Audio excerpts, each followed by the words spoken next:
اعوذ باللہ من الشیطان الرجیم الحمدللہ کفا الصلاۃ والسلام علیکم محمد مصطفیٰ و عباد اللہ صالحین اصطفیٰ اما بعد. قارئین گرامی، ہم آپ کو وہ احساس فرض کا ایک نمونہ دکھا رہے تھے جو حضرت ابو بکر رضی اللہ تعالیٰ عنہ نے پیش فرمایا کہ یہ وصیت فرمائی کہ میرا سوگ منانے میں بھی وقت ضائع مت کرنا، کہیں ایسا نہ ہو کہ یہ تمہیں اپنے فرائض سے غافل کر دے. اب وہ وقت قریب پہنچا تھا کہ اس عظیم الشان انسان کو دنیا سے رخصت ہونا تھا، لیکن اس وقت بھی ان کے سامنے ازوہ حسنہ ہی رہا. وہ چاہتے تھے کہ ویسی موت بھی ہو جیسے آقا صلی اللہ علیہ وآلہ وسلم کی تھی، وہی دن ملے، وہی وقت ملے جو کہ اللہ سبحانہ وتعالیٰ نے اپنے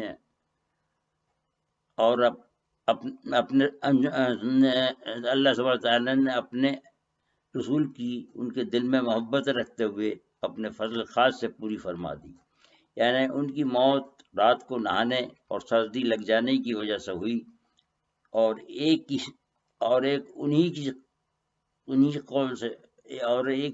انہی کے قول سے دوسری حضرت عائشہ سے روایت کے مطابق زہر کے اثر سے ہوئی، جو انہیں 1 سال پہلے دیا گیا تھا، اور اس کا اثر بھی 1 سال میں پورا ہوا.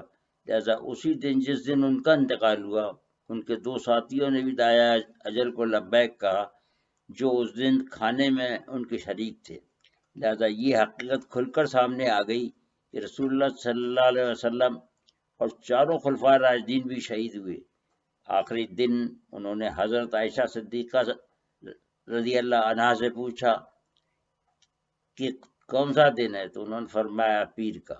تب انہوں نے پھر پوچھا جس دن آقا نامدار نے رحلت فرمائی تھی وہ کون سا دن تھا، تو انہوں نے دوبارہ فرمایا کہ وہ بھی پیر کا دن تھا. پھر انہوں نے وصیت فرمائی کہ اگر قسمت سے میں اس دن اس دار فانی سے کوچ کر جاؤں تو مجھے اسی دن دفنا دے دینا.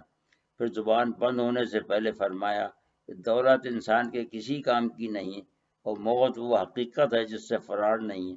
اس کے بعد اللہ سے ان قرآنی الفاظ میں دعا فرمائی کہ اے میرے مالک، مجھے ایک مسلمان کی موت عطا فرما، میرے اوپر رحمت فرما، مجھے اپنے قریب ترین بندوں میں جگہ عطا فرما. اس کے بعد زبان بند ہو گئی اور آواز میں خرخراہٹ آ گئی. پھر انہوں نے اپنی جان آفرین کی سپرد فرما دی. یہ 22 جمادی الاخر تھا اور وقت مغرب اور عشاء کے درمیان تھا جب انہوں نے داعیہ اجل کو لبیک کہا اور دنیا سے رخصت ہو گئے. ان کی عمر بھی اپنے آقا کی طرح 63 سال تھی. سب سے پہلے موقع پر پہنچنے والے حضرت علی کرم اللہ وجہ تھے. تھوڑی دیر میں خبر مدینے میں جنگل کی آگ کی طرح پھیل گئی اور ایک جمع غفیر وہاں جمع ہو گیا. اس کے بعد اس موقع پر جو تقریر حضرت علی کرم اللہ وجہ نے فرمائی، اس میں انہوں نے ان کے تمام کارناموں، عادات اور خصلت کا پورا احاطہ فرمایا. وہ عربی زبان میں بلاغت کا ایک شاہکار ہے. گو کہ شروع میں حضرت علی نے حضرت ابو بکر رضی اللہ تعالیٰ سے بات نہیں فرمائی تھی، مگر ان کا ظرف دیکھیے کہ انہوں نے اس پر کوئی تعرض نہیں فرمایا. اور جب حضرت علی کرم اللہ وجہ نے بیعت فرمائی تو نہ صرف لبیک کہا بلکہ اپنا معتمد خاص بنا لیا. یہ تھا ان کا بڑا پن جس کے لیے ہم خلافت راستہ کے بعد جھاگے تو آپ کو تلواریں چلتی یا سر اڑتے نظر آئیں گے، کیونکہ اس کے بعد جو لوگ آئے وہ اولین کے پاؤں کی خاک بھی نہیں تھے. ان کی وہ تربیت ہی نہیں ہوئی تھی. وجہ یہ تھی کہ ان کو حضور کا بہت تھوڑا ساتھ ملا تھا. اب آگے آپ حضرت علی کرم اللہ وجہ کا خطبہ پڑھیے جو نے اس موقع پر ارشاد فرمایا. اس کا با محاورہ اردو ترجمہ ہم نے اپنے کم مائگی کے اعتراف کے ساتھ پیش کرنے کی کوشش کی تاکہ ہمارے قارئین تھوڑا بہت استفادہ حاصل کر سکے. وہ اللہ تعالیٰ کی حمد و ثنا کے بعد فرماتے ہیں، اے ابو بکر رضی اللہ تعالیٰ عنہ، آپ پر اللہ کی رحمت ہو. آپ رسول اللہ صلی اللہ علیہ وسلم کے دوست ہیں، ہمدرد، مونس و غمخوار تھے. وہ آپ سے تقویت پاتے تھے اور ان کے تمام رموز سے واقف بھی تھے اور آپ سے ہر معاملے میں مشورہ لیتے تھے. آپ پہلے شخص خاندان سے باہر والوں میں سے تھے جو ایمان لائے. آپ اسلام میں مخلص تھے. آپ کا ایمان انتہائی پختہ تھا. بے شک آپ متقیوں کے امام تھے اور ایمان کے حصول میں دوسرے لوگ آپ سے جلا حاصل کرتے تھے۔ آپ رسول صلی اللہ علیہ وسلم کے ساتھ سب سے زیادہ رہے، آپ کی اسلام سے الفت سب سے زیادہ تھی۔ آپ صحابہ کرام رحمۃ اللہ تعالیٰ کے ساتھ انتہائی شفقت سے پیش آنے والے تھے اور بہت سی خوبیوں کے مالک تھے، اور دوسروں پر شفقت اور مہارت آپ میں آپ کا کوئی ہمسر نہ تھا۔ آپ نے حضور کی ہر سنت کو اپنایا اور سختی سے نافذ فرمایا۔ آپ کا مقام بہت بلند تھا اور آپ بہت ہی نیک تھے، نیز آپ کو حضور کا عظیم اعتماد حاصل تھا، وہ کسی کو بھی نہ تھا۔ اللہ تعالیٰ آپ کو اسلام کی خدمت کرنے پر جزائے خیر عطا فرمائے۔ حضرت علی کرم اللہ وجہ نے مزید فرمایا، الصدیق، آپ رسول اللہ صلی اللہ علیہ وسلم کے نزدیک ان کی آنکھ و کان کے مثل تھے۔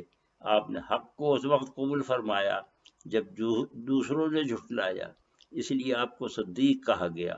اللہ قرآن میں فرماتا ہے کہ ایک حق لے کر آیا، دوسرے نے اس کو قبول کیا۔ جو حق لے کر آئے وہ رسول اللہ تھے، اور جس نے حق کو قبول لبیک کہا وہ آپ تھے۔ آپ نے ہر برے وقت پر اسلام کی حمایت فرمائی جب دوسرے ساتھ چھوڑ گئے، مگر آپ اس وقت قائم رہے، برے وقتوں میں بھی مدد فرمائی۔ مشکل میں آپ رسول اللہ صلی اللہ علیہ وسلم کے بہترین ساتھی ثابت ہوئے۔ آپ غار میں قرآن کے مطابق 2 میں 1 تھے، اس وقت بھی حضور کے ساتھی تھے۔ آپ وہ شخص تھے جس کو اللہ نے سکون قلب عطا فرمایا اور اونگ سے نوازا۔ آپ وہ واحد صحابی تھے جن کو مدینے کی ہجرت کے دوران شرف ہم رکابی حاصل ہوا۔ آپ پھر ان کے خلیفہ بنے اور اللہ کے دین کے امین بھی۔ آپ نے بطور خلیفہ اپنی ذمہ داریاں بطریقہ احسن نبھائیں، اور جس طرح آپ نے کذابان نبوت کے فتنے کو نپٹایا، پہلے وہ کسی نبی کے خلیفہ نے نہیں کیا۔ آپ ہمیشہ اٹھ کھڑے ہوئے جب کہ آپ کے ساتھیوں نے نرمی دکھائی، اور اس وقت سخت ہو گئے جب کہ وہ کمزور پڑتے دکھائی دیے۔ آپ نے اس وقت ازوہ اسرا کو سختی سے پکڑے رکھا جبکہ کئی دوسرے اس سے فرار اختیار کر چکے تھے۔ آپ ان کے خلیفہ صادق تھے جس نے ان سے کہیں بھی سروا اختلاف نہیں کیا۔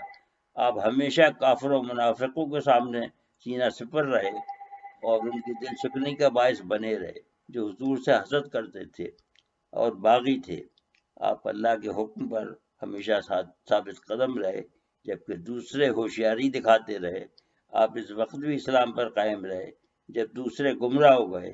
آپ کی اللہ نے ہمیشہ رہنمائی فرمائی جبکہ اوروں نے تساہلی برتی، پھر انہوں نے بعد میں آپ کا اتباع کیا۔ اس کے بعد حضرت علی کرم اللہ وجہ نے ان کی صفات پر بات کرتے ہوئے فرمایا کہ آپ کی آواز گو پست رہتی تھی مگر سننے میں وہ نمایاں ہوتی تھی۔ زبان عام فہم سادہ استعمال فرماتے تھے، رائے دینے سے پہلے طویل توقف فرماتے، جبکہ آپ کی تقریر پر محل مختصر ہوتی، جو کہ انتہائی جرات مندانہ اور معلومات کا خزانہ لیے ہوئے ہوتی، اور اس پر عمل بھی محل فرماتے۔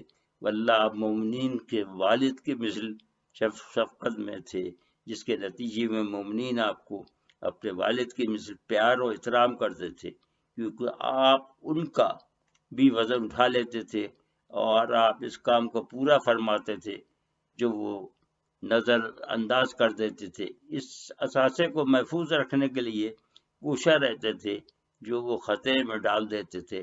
آپ ان کو وہ سکھلاتے تھے جو وہ نہیں جانتے تھے۔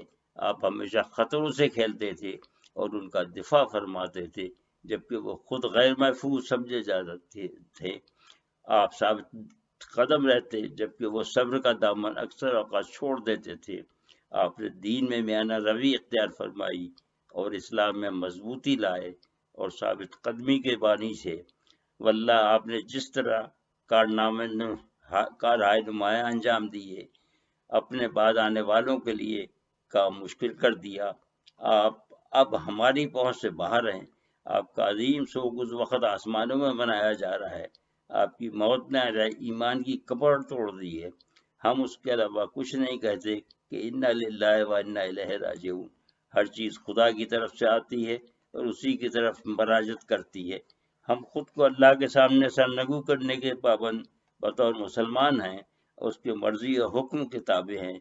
واللہ حضور کے وصال کے بعد مسلمانوں کو کوئی اور اتنا بڑا صدمہ نہیں گزرا جتنی آپ کی موت۔